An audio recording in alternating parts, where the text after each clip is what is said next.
Et la deuxième équipe, elle est plus pour l'achat de la résidence principale. La première va vouloir faire de l'investissement locatif d'abord, 50 000 € de plus-value en y restant un an à la revente. J'ai réfléchi avec le mindset de l'investisseur. La résidence principale en tant que telle, ça reste un passif. Ça va vraiment dépendre de plein de caractéristiques et surtout de toi, de tes envies. Salut à toi, c'est Rémi, j'espère que tu vas bien. Bienvenue sur ma chaîne YouTube où on va parler d'un sujet très important aujourd'hui, l'achat de la résidence principale, et je vais te donner mon avis avec mon cas personnel. On se trouve ici dans mon appartement, ma résidence principale pour encore une journée. Après, il sera vendu. Donc, je vais te donner vraiment mon avis avec mon expérience dans cet appartement. J'ai fait ici 5 épisodes sur la rénovation de ma résidence principale. Je t'ai expliqué comment je l'avais rénové, pourquoi je l'avais vendu, quelle plus-value j'avais faite.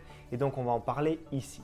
La question de la résidence principale se pose très rapidement lorsque l'on est investisseur parce qu'en fait, on veut savoir si on commence par du locatif ou par sa résidence principale. Je t'arrête tout de suite, je ne vais pas te donner de réponse précise dans cette vidéo parce que ça va dépendre de toi, de ta situation et de tes objectifs. Avant toute chose, j'aimerais te rappeler que ma formation est 100% finançable par le CPF. Tu as tous les liens en description et si tu as la moindre question, n'hésite pas à me la poser. Je vais te donner un petit peu de contexte par rapport à cette question de la résidence principale. Il y a deux équipes. La première va vouloir faire de l'investissement locatif d'abord avant d'acheter sa résidence principale. Pourquoi? Parce qu'avec de l'investissement locatif, on va se créer des revenus passifs, des revenus complémentaires et on va pouvoir finalement progressivement vivre de l'immobilier.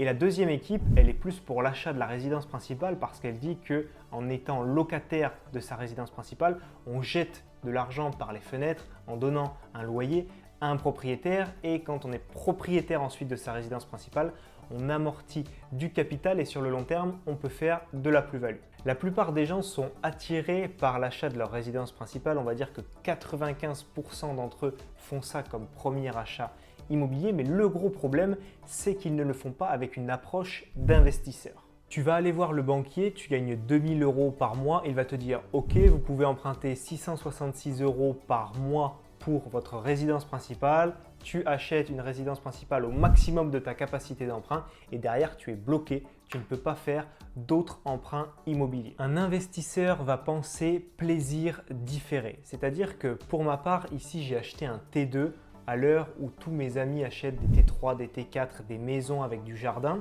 Donc j'ai acheté un petit T2. C'est un appartement qui ne donne pas forcément envie. Certes, il est bien rénové, mais il est tout petit. Pourquoi j'ai fait ce choix-là? Parce que je ne voulais pas me bloquer dans mes projets futurs et donc j'ai choisi le plaisir différé. Pas le plaisir immédiat avec une belle maison et puis du terrain. Je me suis dit petit appartement d'abord, ensuite on verra, on ne va pas se bloquer. Le vrai souci de beaucoup de personnes, c'est qu'ils pensent à acheter leur résidence principale sur un coup de cœur alors qu'il serait beaucoup plus judicieux d'y faire attention, de penser revente, de penser location par exemple. Et c'est vraiment là le souci, c'est pas sur le fait d'acheter ou louer sa résidence principale en premier. Mon histoire personnelle, qu'est-ce que c'est? J'ai acheté cette résidence principale après avoir acheté 4 appartements en locatif. Je voulais me créer des revenus passifs, donc j'ai choisi vraiment de faire du locatif d'abord, puis ensuite de faire ma résidence principale. La résidence principale, elle ne te fait pas gagner d'argent tous les mois, elle t'en sort de ta poche, mais elle peut te permettre de faire un gros coup lors de la revente avec de la plus-value. C'est exactement mon cas. J'ai commencé par les revenus passifs avec du locatif. J'ai ensuite acheté ma résidence principale où je suis pour les quelques heures restantes en train de te tourner cette vidéo et j'y ai fait 50 000 € de plus-value en y restant un an à la revente. Lorsque j'ai acheté ma résidence principale, j'ai réfléchi avec le mindset de l'investisseur.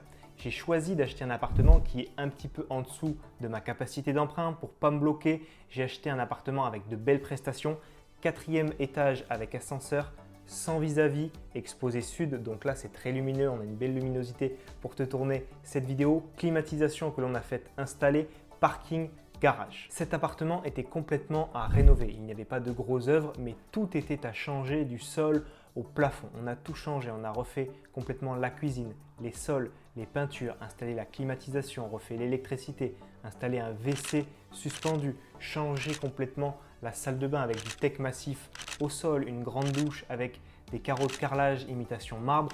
Bref, on a vraiment ajouté énormément de valeur à ce bien. À la base, on pensait garder cet appartement 3 à 5 ans en fonction de nos projets de vie, mais finalement on a changé d'avis, on a eu d'autres projets et on s'est dit qu'on allait le revendre. Lorsque j'ai fait cet investissement, j'ai vraiment pensé long terme et revendre. Je voulais avoir un beau billet à la sortie et en plus de ça, lorsque je revends cet appartement, j'étais toujours sous différé parce qu'en fait, j'avais perdu mon emploi, je m'étais fait licencier de mon ancienne entreprise, j'étais au chômage. Donc j'avais vraiment, en plus du fait d'avoir pensé à faire une bonne affaire à la sortie, vraiment avoir un bon crédit immobilier pour être sous différé et ne pas avoir trop à sortir de ma poche au niveau mensualité de crédit. Quel est le mauvais cas pour un investisseur? C'est de commencer par sa résidence principale, de s'endetter au maximum et lorsque tu es endetté au maximum, il va falloir faire quoi? Attendre des augmentations de salaire pour pouvoir débloquer ta situation potentiellement et investir. Sauf que tu le sais très bien si tu es salarié, j'ai été salarié quelques années et j'ai encore beaucoup de mes amis qui sont salariés et on sait très bien que les augmentations de salaire, c'est crescendo et ça va pas très vite. Commencer par ta résidence principale n'est pas une mauvaise chose si tu penses investisseur. Si tu penses investissement, que tu penses plus-value à la revente, tu peux acheter ta résidence principale en premier lieu, y rester 1 ou 2 ans, prendre un gros billet à la sortie et ce gros billet, tu pourras le réinvestir dans des appartements pour faire du locatif ou même dans tout autre projet, création d'une entreprise par exemple. La résidence principale en tant que telle, lorsque tu la détiens, ça reste un passif. Pour moi, c'est ma définition et c'est comme ça que je vois les choses, mais derrière, le jour de la revente, ça peut vraiment t'apporter un gros billet à la sortie. Donc c'est une bonne stratégie de commencer par ta résidence principale et si tu veux faire du locatif et si tu peux faire du locatif en parallèle, c'est une très bonne stratégie. En général, c'est plus simple de commencer par un achat de résidence principale. Les banquiers adorent les clients qui viennent pour acheter leur résidence principale. Dans mon cas, j'ai commencé par du locatif. C'était plus compliqué d'expliquer aux banques que j'étais locataire et que je voulais acheter des biens pour les louer. J'ai quand même continué, j'en ai fait 4, donc c'est largement possible avant de faire ma résidence principale. L'avantage de l'investissement locatif, c'est que ça va te permettre de te dégager du cash flow positif tous les mois et ça va te permettre d'augmenter tes revenus. Lorsque j'ai démarré l'immobilier, j'étais jeune, je ne savais pas forcément où est-ce que j'allais aller dans le futur. Je voulais me développer des revenus passifs pour sortir progressivement d'un quotidien qui me déplaisait et donc la résidence principale n'était pas du tout ma priorité. C'est pour ça que j'ai commencé par du locatif et que ensuite, lorsque en 2020, on a connu tous la même crise du coronavirus, Covid, etc., je me suis dit, ok, là, ça va mal se passer pour moi dans mon entreprise, il faut que je trouve une porte de sortie. On m'a proposé un licenciement volontaire, à moitié forcé. Bref, j'ai pu quitter mon entreprise et je me suis dit, avec mes dernières feuilles de paye, il faudrait que je me trouve un bon petit coin sympa chez moi, une vraie résidence principale, parce que je savais que j'allais travailler de chez moi à mon compte, que j'allais faire grossir mon entreprise de formation en immobilier et que je voulais un bel endroit pour travailler. Je voulais me sentir bien dans ma résidence principale, je savais que j'allais y vivre, y travailler, donc j'ai fait jouer ce côté investisseur bien avant le côté émotionnel pour faire une belle plus-value à la sortie. La stratégie que j'ai utilisée, elle collait à mes objectifs, mes envies à chaque moment de ma vie. Donc ça ne sert à rien de la copier, tu peux t'en inspirer si tu es dans des situations similaires, mais elle va dépendre toujours d'énormément de facteurs qui dépendent que de toi. N'écoute pas forcément une personne qui a un avis tranché sur toi et qui va te dire fais de l'investissement locatif ou fais ta résidence principale. Ça va vraiment dépendre de plein de caractéristiques et surtout de toi, de tes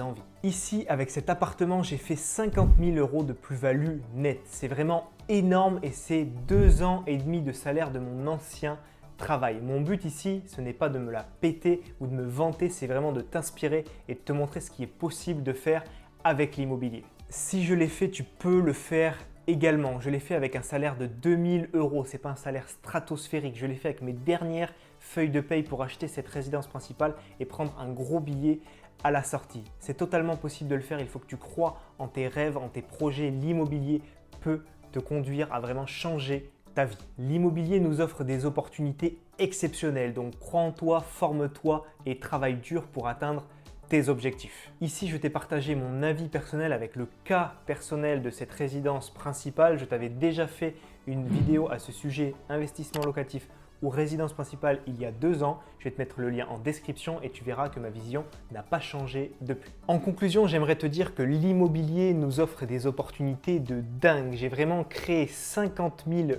euros grâce à la banque avec de l'argent que je n'avais pas, que je n'ai même pas remboursé à la banque parce que j'étais sous différé, sans apport à la base, avec du travail, de la rigueur et des bonnes méthodes. Je t'assure que tu peux faire la même chose. Si tu n'es pas encore convaincu, je t'invite à nous rejoindre. Ma formation est éligible à 100% au financement CPF. Tu auras tous les liens en description et si tu as la moindre question, n'hésite pas à me la poser dans les commentaires ou bien à m'envoyer un email tout simplement. J'espère que cette vidéo t'a plu. Si c'est le cas, pense à exploser la barre des likes en bas de cette vidéo. Pense également à t'abonner à ma chaîne pour recevoir toutes mes futures vidéos. Si tu veux te lancer dans l'immobilier 100% gratuitement avec moi, j'ai créé 1 heure de formation offerte. Tu la retrouves sur le petit carré qui va s'afficher juste ici ou bien en lien dans la description. On se voit tous les deux de l'autre côté dans ton espace de formation privé. C'était Rémi, à très vite. Ciao, ciao.